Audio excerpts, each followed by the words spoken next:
सड़क हादसे में एक युवक की जान चली गई है। केरेडारी प्रखंड के केडी कोल खनन परियोजना की ये घटना है। मृतक का नाम विकास कुमार राम था, जो पांडु गांव का रहने वाला बताया जा रहा है। सड़क पार करने के दौरान ओएसएल कंपनी के लिए खनन परियोजना से जुड़े हाईवा ने उसे कुचल दिया, जिससे मौके पर ही उसकी जान चली गई। इससे नाराज लोगों ने सड़क जाम कर दिया और गाड़ी को आग के हवाले करते हुए ट्रांसपोर्टिंग कार्य को पूरी तरह से ठप करवा दिया। लोगों का यह आरोप है कि सुरक्षा मानकों की लगातार अनदेखी हो रही है। मौके पर पहुंची पुलिस लोगों को शांत कराते हुए हालात को काबू करने में जुटी हुई है। प्रशासन की ओर से जांच के बाद कार्रवाई का भरोसा दिया गया। केरेडारी कोल खनन परियोजना के अंतर्गत कोयला परिवहन का कार्य कर रहे ओएसएल कंपनी के एक हाईवा वाहन ने एक व्यक्ति को चपेट में ले लिया, जिससे घटनास्थल पर ही उसकी दर्दनाक मौत हो गई है। बता दें कि युवक की पहचान विकास कुमार राम की हुई है, जो केरेडारी प्रखंड के पांडु गांव का रहने वाला है। आक्रोशित ग्रामीणों ने जो है घटनास्थल पर ही एक हाईवा वाहन को आग के हवाले कर दिया, तो वहीं कोयला जो ट्रांसपोर्टिंग किया जा रहा था उसे बंद करवाकर जो है धरने पर ग्रामीण बैठ गए हैं। लगातार जो ग्रामीणों का मांग है कि ऐसी जो दुर्घटनाएं हो रही है, आखिर इस पर लगाम कब तक लगेगा। इसके साथ ही जो है मृतक के परिजनों को मुआवजा दिलाने के साथ साथ जो है नौकरी की मांग को लेकर ग्रामीण डटे हुए हैं। हालांकि घटनास्थल पर भी जो है पुलिस प्रशासन की मौजूदगी देखने को मिल रही है। लगातार उन लोगों को समझाया बुझाया जा रहा है कि आप जो है हट जाए, कोयला जो परिवहन का जो कार्य किया जा रहा है उसे सुचारू रूप से किया जाए, लेकिन अब तक जो है ग्रामीण बिल्कुल भी नहीं माने हैं। देखने वाली बात होगी कि इस पर जो है ग्रामीण और कंपनी के साथ साथ जो है प्रशासन के बीच क्या कुछ समझौता होता है और कोयला परिवहन का जो कार्य है वो कब तक आरंभ हो पाता है। सुशांत सुनी, न्यूज 18, हजारीबाग। और अगली खबर जमशेदपुर से, जहां कदमा थाना क्षेत्र के एडियल सनशाइन स्कूल के वार्षिक एजीएम में जमकर बवाल हुआ है। एजीएम का विरोध करते हुए लोगों को स्कूल परिसर में घुसने नहीं दिया जा रहा था और इसी दौरान दोनों पक्ष में हाथापाई हुई और पूरा कैंपस रणभूमि में तब्दील हो गया। मौके पर मौजूद पुलिस ने हल्का बल का प्रयोग करते हुए लोगों को शांत कराया। बताया जा रहा है कि पिछले कई साल से स्कूल में विवाद चल रहा था। विपक्षी गुट की ओर से लाखों रुपए के गबन का आरोप लगा है। थाना प्रभारी ने दोनों पक्ष के लोगों को समझाया बुझाया और मामले को शांत करवा दिया। कपला हुआ था जिसके साक्ष्य, तो जब सिमाद्री जो है कैश में जो है 3.5 लाख रुपया अपने जो है ट्रेजरर है वो सर्टिफाई भी करते अप्रूव भी करते, ये सब ऑब्जेक्शन किए, मेंबरशिप का ऑब्जेक्शन किए। और 99 मेंबर का जो है पहले डिसीजन आम सभा में होना चाहिए, वो मेंबर लोग को हटा के वही मेंबर लोग का ऊपर में दूसरा मेंबर बना लिया ईश्वर। 437 मेंबर कैसे कर लिए? कमेटी से बाहर जो 2022 में हो गए, आज अभी 2025 है। 2022 नवंबर में कमेटी से बाहर किया गया। यही सब कमेटी में भी जो है ना उल्टा सीधा बोलते थे, सबको देख लेंगे बोलते थे, तो वैसे करेंगे की बात करें अभी ऐसा करना तो करेंगे। डिसाइड करवाएं, दोनों पार्टी जाएंगे और एक डेट डिसाइड करवाइए, हम लोग भी उसमें रह के आपको सहयोग करके करवाएंगे। और इसी बीच पलामू से बड़ी खबर आ रही है। मेदिनीनगर शहर थाना कैंपस में आग लग गई। हनुमान मंदिर के पास आग लगी। थाने में रखी कई गाड़ियां जलकर खाक हो गई। फायर ब्रिगेड ने आग पर काबू पाया और आग लगने की वजह अभी नहीं पता चल पाई है। गाड़ियों की पहचान में पुलिस जुटी हुई है। तो एक्सक्लूसिव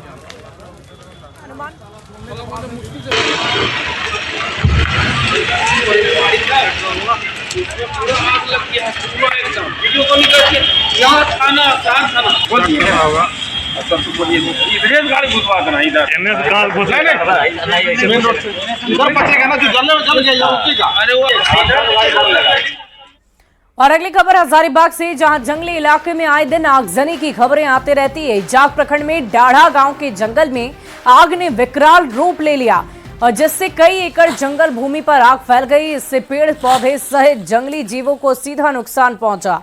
स्थानीय मुखिया प्रतिनिधि और ग्रामीणों के सहयोग से आग को बुझाने का प्रयास किया गया, लेकिन बड़े इलाके में आगजनी होने की वजह से आग पर अब तक काबू नहीं पाया जा सका है। स्थानीय लोगों ने वन विभाग से जंगल में लगी आग पर काबू पाने की अपील की, नहीं तो जंगल बर्बाद हो सकते हैं और पर्यावरण को बड़ा नुकसान हो सकता है। डाढ़ा के जंगल में जा रहा था, देखा आग लगा हुआ है। जहां तक हो सका हमने आग बुझाने का काम किया। आग बहुत विकराल रूप से लगी हुई है और मैं वन विभाग से मैं मांग करता हूं, अपील करना चाहूँगा कि ऐसे जगहों पर जहां आए दिन लोग आग लगा देते हैं उस पर ध्यान दें। अगर ध्यान देंगे तो वैसे परिस्थिति में पर्यावरण का भी बचाव होगा, जंगल का भी बचाव होगा और जीव जंतु का भी बचाव होगा। और अगली खबर हजारीबाग से, जहां पत्थर खदान में डूबे बच्चे का शव 72 घंटे बाद बरामद हुआ। 18 अप्रैल की शाम से शक्ति कुमार लापता बताए जा रहे थे। खोजबीन में उसके तालाब में डूबने की जानकारी मिली। लोगों ने इसकी सूचना पुलिस को दी, लेकिन गुहार के बावजूद उस समय एनडीआरएफ की टीम नहीं पहुंची। और जैसे ही एनडीआरएफ की टीम वहां पर पहुंची, तालाब से शव अपने आप ऊपर आ गया। इस दौरान कागजी प्रक्रिया के बाद प्रशासन की टीम शव को कब्जे में लेने पहुंची तो उसे लोगों के विरोध का सामना करना पड़ गया। बाद में समझाने बुझाने के बाद लोग शांत हुए। शव को पोस्टमार्टम के लिए शेख भिखारी मेडिकल कॉलेज अस्पताल भेज दिया गया। कल परसों गया था 3 बजे लगभग। तो क्या करने गया था वहाँ? वो नहाने के लिए गया था। तो फिर आप लोग पता नहीं किए कि कहाँ गया वो? नहीं, हम लोग बहुत ढूंढे तो पर नहीं पता चला, तो बाद में पता चला कि नहीं तालाब में है। क्या बोलना है, वो टाइम से आई? वो टाइम से नहीं आई, वो तो 36 घंटा 72 घंटे के बाद आई। इसमें कुछ नहीं हुई, सरकार भी कुछ भी नहीं किया इसमें। जब हम लोग अपना पानी निकालने के बाद निकाले तो प्रशासन आया तो बोलता हमको लेके जाना। और अब बात गोड्डा से बीजेपी सांसद निशिकांत दुबे के उस बयान की करेंगे जिससे देश भर की सियासत में भूचाल आ गया है। देश के सर्वोच्च न्यायालय यानी सुप्रीम कोर्ट पर निशिकांत की टिप्पणी की हर तरफ आलोचना हो रही है। खुद बीजेपी ने भी अपने सांसद के इस विवादित बयान से किनारा कर लिया, पर इस पर सियासत है कि थमने का नाम नहीं ले रही। निशिकांत पर अवमानना की कार्रवाई की मांग की जा रही है। इस रिपोर्ट को देखिए। सुप्रीम कोर्ट अपनी सीमा से बाहर जा रहा है और सब कुछ के लिए सुप्रीम कोर्ट जाना है। इस संसद का कोई मतलब नहीं है, विधानसभा का कोई मतलब नहीं, उसको बंद कर देना चाहिए। गोड्डा से भारतीय जनता पार्टी के सांसद निशिकांत दुबे का यही वो बयान है जिससे देश भर में बवाल मचा है। देश की सर्वोच्च अदालत पर तीखी और आलोचनात्मक टिप्पणी के बाद बीजेपी सांसद निशिकांत दुबे पर चौतरफा निशाना साधा जा रहा है। नए वक्फ कानून को लेकर निशिकांत ने सुप्रीम कोर्ट पर जैसी कड़ी टिप्पणी की, उसे कोई स्वीकार करने को तैयार नहीं है। इस देश में धार्मिक युद्ध भड़काने के लिए केवल और केवल सुप्रीम कोर्ट जिम्मेवार है। सुप्रीम कोर्ट का एकमात्र उद्देश्य है show me the face will show you the law. Supreme court अपनी सीमा से बाहर जा रहा है। सुप्रीम कोर्ट की सीमा यह है कि भारत का संविधान जिस कानून को बनाया उस कानून की उसको व्याख्या करनी है। बीजेपी सांसद निशिकांत दुबे के इस विवादित बयान से खुद उनकी पार्टी ने भी किनारा कर लिया। भारतीय जनता पार्टी के राष्ट्रीय अध्यक्ष जेपी नड्डा ने सोशल मीडिया पर लिखा कि निशिकांत दुबे का न्यायपालिका और देश के चीफ जस्टिस पर दिए गए बयान से भारतीय जनता पार्टी का कोई लेना देना नहीं है। यह इनका व्यक्तिगत बयान है, लेकिन भाजपा ऐसे बयानों से ना तो कोई इत्तेफाक रखती है और ना ही कभी भी ऐसे बयानों का समर्थन करती है। भाजपा इस बयान को सिरे से खारिज करती है। उन्होंने जो भी बातें कही हैं उससे भारतीय जनता पार्टी ने अपने आप को अलग रखा है। स्पष्ट कहा है कि यह उनका निजी विचार है। पार्टी ने निशिकांत के बयान से भले ही किनारा कर लिया हो, लेकिन झारखंड में सत्ताधारी दल के नेता निशिकांत को निशाने पर लेने का मौका नहीं छोड़ रहे। जेएमएम और कांग्रेस के मंत्री से लेकर पार्टी के प्रवक्ता तक निशिकांत पर चौतरफा हमला बोल रहे हैं। निशिकांत दुबे सत्ता के अहंकार में चूर रहते हैं, लेकिन अब पूरे देश के सामने उन्होंने जो बयान सर्वोच्च न्यायालय सुप्रीम कोर्ट के जज के बारे में दिया है, उससे यह साबित होता है कि इनके पार्टी की भी क्या मानसिकता है। देखिए, मुझे लगता है मानसिक दिवालियापन के कगार पर हैं वो। इलाज की जरूरत है। एक सांसद की इतनी दुस्साहस। ये बयान दर्शाता है कि भारतीय जनता पार्टी के इशारे पर संस्थाएं चले। ये बयान उस दिशा को इंगित करता है। झारखंड में सत्तारूढ़ दल के नेता निशिकांत दुबे के विवादित बयान को आपत्तिजनक ठहरा रहे हैं। सर्वोच्च न्यायालय को धमकाने और ऐसी टिप्पणी करने के लिए निशिकांत को देश से माफी मांगनी चाहिए। रांची संवाददाता गौरव झा, ओम प्रकाश और संजय सिन्हा के साथ ब्यूरो रिपोर्ट, न्यूज 18। और इधर स्वास्थ्य मंत्री इरफान अंसारी ने बीजेपी सांसद निशिकांत दुबे के इस बयान को दुर्भाग्यपूर्ण बता दिया है और इसे देश की सर्वोच्च न्यायिक संस्था सुप्रीम कोर्ट पर सीधा हमला बताया।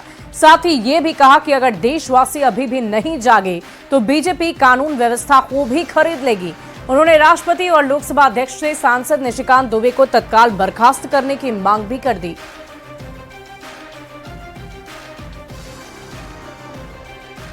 तो निशिकांत दुबे पर इरफान अंसारी का वार। उन्होंने कहा है कि उन्हें संसद से बर्खास्त कर देना चाहिए। आपको बता दें कि निशिकांत दुबे के इस बयान को लेकर सियासी गलियारे में पुरजोर तरीके से चर्चा चल रही है।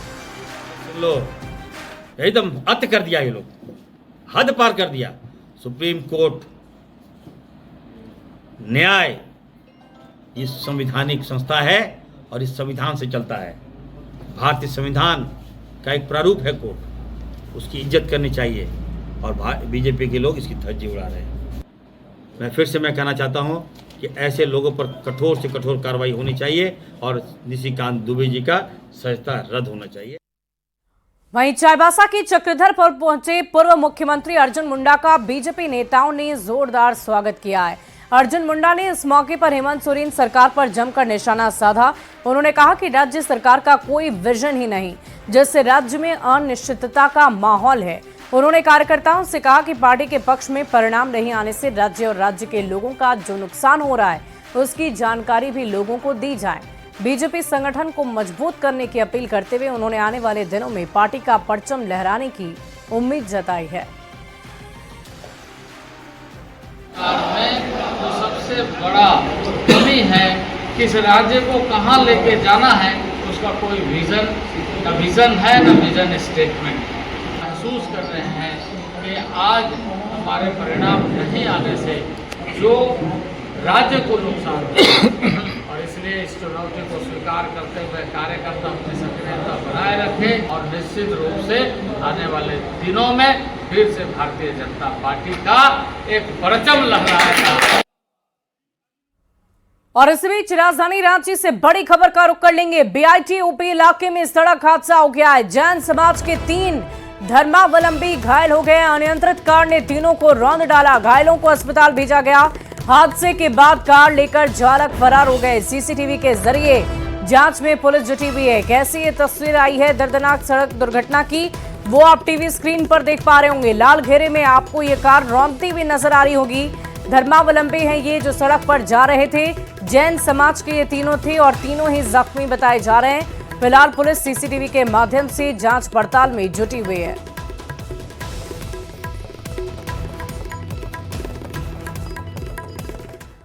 और इधर झारखंड में घुसपैठ कर घमासान एक बार फिर से छिड़ गया है। बांग्लादेशी घुसपैठ को लेकर सत्ता पक्ष और विपक्ष में ठन गई है। पूर्व सीएम और बीजेपी नेता चंपाई सोरेन ने फिर से ये मांग कर दी कि धर्म बदलने वालों को आरक्षण के दायरे से बाहर निकाल देना चाहिए।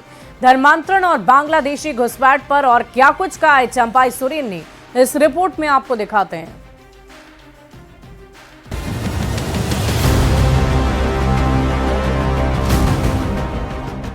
झारखंड में धर्मांतरण और बांग्लादेशी घुसपैठियों को लेकर राज्य की सियासत एक बार फिर से गर्मा गई है। राज्य के पूर्व मुख्यमंत्री और बीजेपी के सीनियर लीडर चंपाई सोरेन ने फिर से ये मांग कर दी है कि धर्मांतरण करने वालों का आरक्षण रोक देना चाहिए।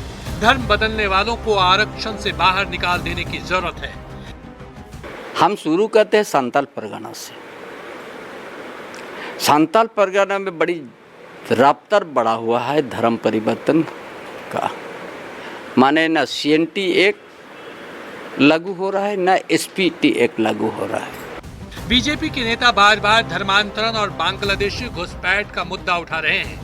आंकड़े के जरिए आरोप लगा रहे हैं कि झारखंड में मुस्लिमों की आबादी 15% बढ़ी है, जबकि आदिवासियों की संख्या 17% कम हुई है। बड़ी संख्या में मुस्लिम समुदाय के लोग आदिवासी लड़कियों से शादी कर रहे हैं, जिससे वो आदिवासियों की जमीन पर कब्जा जमा रहे हैं, आदिवासियों की संस्कृति से खिलवाड़ कर रहे हैं। इस पर रोक लगनी चाहिए। अच्छा है, आपका प्रेम विवाह हुआ, जिस समाज में आप दूसरा समाज में चल गया, आराम से रहिए, उसमें कोई आपत्ति नहीं है। लेकिन यहाँ का रिजर्वेशन का हकदार आप ना बने। चंपाई दा की सोच अब परिवर्तित हो गई है। संगत से गुण होत है, संगत से गुण जात। अब जिस खेमे में, जिस मंडली में, जिन लोगों के बीच वो हैं, लाजमी है इस तरह की भाषा का प्रयोग करना। चंपाई सोरेन ऐसा क्यों कह रहे हैं, इसके पीछे की कहानी को समझिए। संथाल परगना में बांग्लादेशी घुसपैठिए की आबादी बढ़ रही है। घुसपैठिए आदिवासी महिलाओं से शादी करते हैं। शादी करने के बाद उनका धन परिवर्तन कराते हैं। गिफ्ट के जरिए आदिवासियों की जमीन को हथिया रहे हैं। इस आंकड़े को समझे तो पाकुड़ में पिछले 10 साल में 40% मुस्लिम आबादी बढ़ी है। साहिबगंज जिले में 37% मुस्लिम आबादी बढ़ी है। 1951 में संथाल परगना में आदिवासियों की आबादी 45% थी, जो घटकर 38% रह गई है। 2011 के आंकड़ों के मुताबिक संथाल परगना के सभी जिलों में आदिवासियों की आबादी 28% तक रह गई थी। झारखंड बांग्लादेश से काफी सटा हुआ है, लिहाजा बीजेपी मानती है कि यहाँ घुसपैठ करना आसान है, इसलिए सरकार को सख्ती बरतने की जरूरत है। ये भी देखना होगा कि सरकार जबरन धर्मांतरण रोकने के लिए क्या कदम उठाती है। रांची संवाददाता संजय कुमार सिन्हा के साथ ब्यूरो रिपोर्ट, न्यूज 18।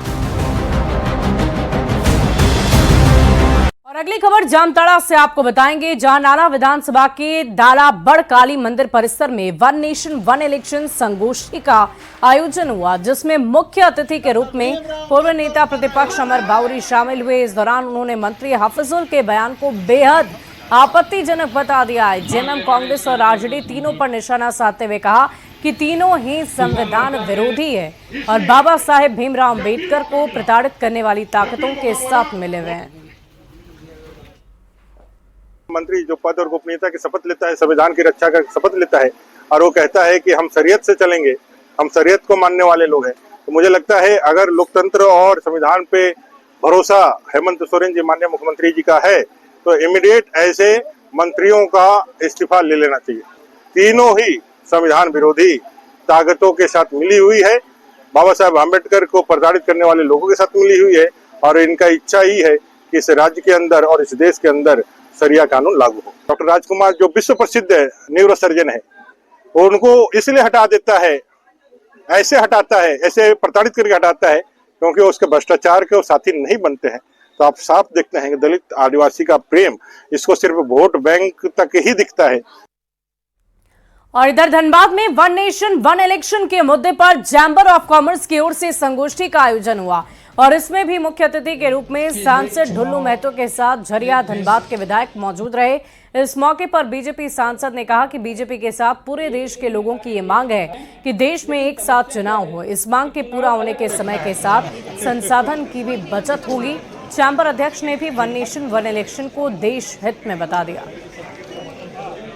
जो डिमांड उठाया है कि एक देश एक चुनाव होने से इस देशवासियों को 140 करोड़ जनता का क्या फायदा है, क्या लाभ है, देश कैसे मजबूत हो सकता है ये चुनाव होने से। इसलिए मैं ये विश्वास दिलाता हूं कि जो देश की 140 करोड़ जनता की जनभावना के साथ भारतीय जनता पार्टी खड़ा है। सभी समाज के लोग खुश हैं और समाज हित के लेकर हम लोग ये कार्य कर रहे हैं। पूरे देश के लोग खुश हैं, इसमें विपक्ष के लोग खुश नहीं है, तो उनका खुश रहना ना खुश रहना से हम लोग को कोई फर्क नहीं पड़ता। पूरे राज्य की जनता, देश की जनता क्या चाहती है ये देखिए। सभी जनता से, सभी नागरिकों से ये आग्रह करूंगा कि वो राष्ट्रपति के पास एक छोटा सा पोस्ट कार्ड कम से कम भेजे कि वन नेशन वन इलेक्शन, एक देश एक चुनाव होना चाहिए।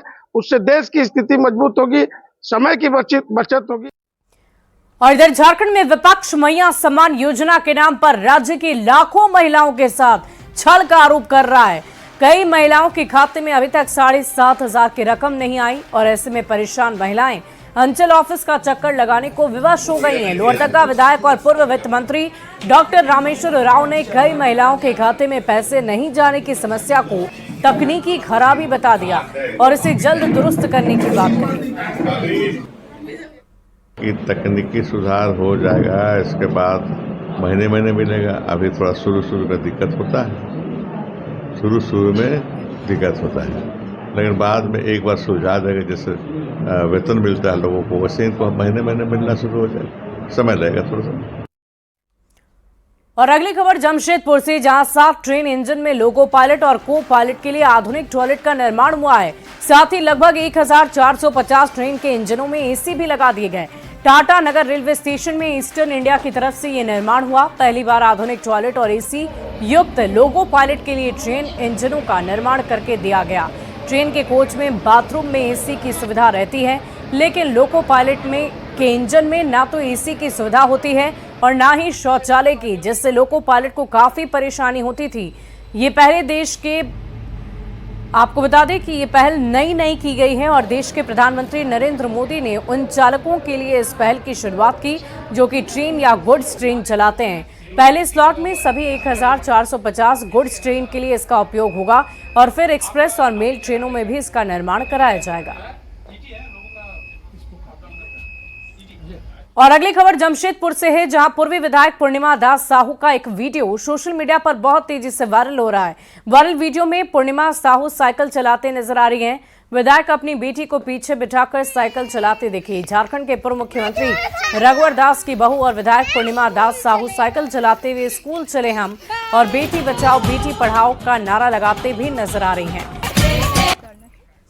और राजधानी रांची में 2 दिन तक चलने वाले एयर शो का समापन हो गया। 2 दिन तक एयरफोर्स की सूर्य किरण विमानों ने नामकुम के खोजा टोली आर्मी ग्राउंड में गजब का करतब दिखाया। उसमें रांची वासी खो गए और इस अद्भुत प्रदर्शन ने हर किसी को उत्साह से भर दिया। भारतीय वायुसेना पर गर्व करने का एक और मौका दे दिया।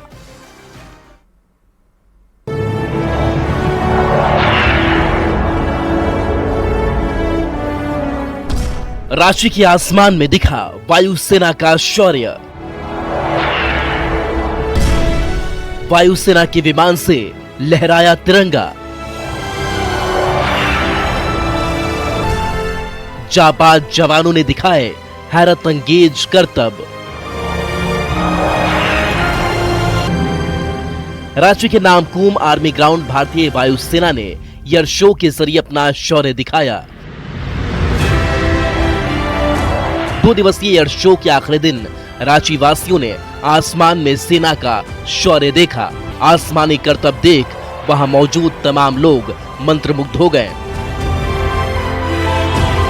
रांची में पहली बार आसमान में विमान से तिरंगा लहराता दिखा। वायुसेना के विमान जब आसमान में कभी तिरंगा बना रहे थे तो कभी नीले आसमान को केसरिया रंग से रंग रहे थे।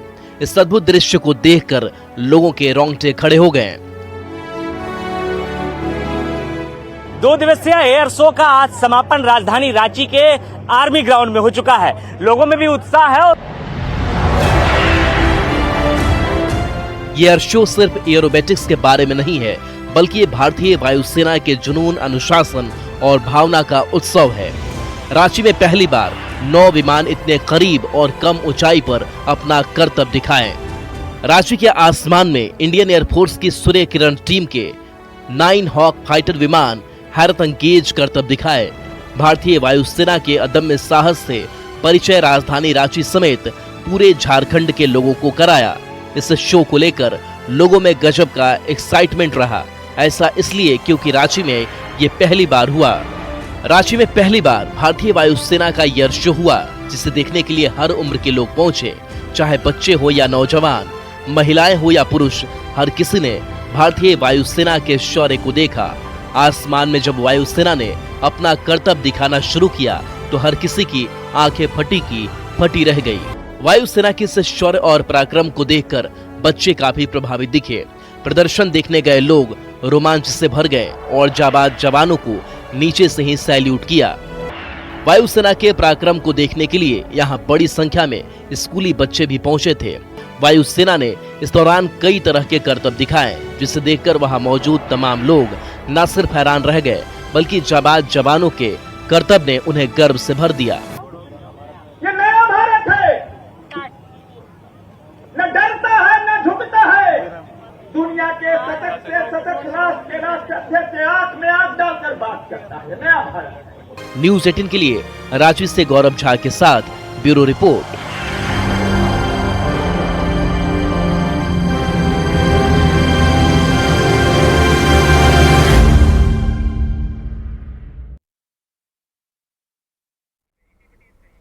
तो जानबाज जवानों को लेकर हमने आपको पूरी जानकारी दी कि कैसे बहुत ही खूबसूरत ढंग से जानबाज जवानों ने इस करतब को दिखाया। और इसी बीच जमशेदपुर से बड़ी खबर आपको बता रहे हैं, करणी सेना के जिला अध्यक्ष की हत्या हो गई है। विनय सिंह की गोली मारकर हत्या कर दी गई। बड़ी खबर जमशेदपुर से इस वक्त की आपको बता दें, करणी सेना के जिला अध्यक्ष की गोली मारकर हत्या कर दी गई है। विनय सिंह की गोली मारकर हत्या हुई है। बड़ी जानकारी आप तक पहुंचा रहे हैं जमशेदपुर से, जहां करणी सेना के जिलाध्यक्ष की हत्या की खबर है। विनय सिंह की गोली मारकर हत्या कर दी गई। बड़ी खबर जमशेदपुर से आपको बता दें, करणी सेना के जिलाध्यक्ष की हत्या, विनय सिंह की गोली मारकर हत्या हो गई है।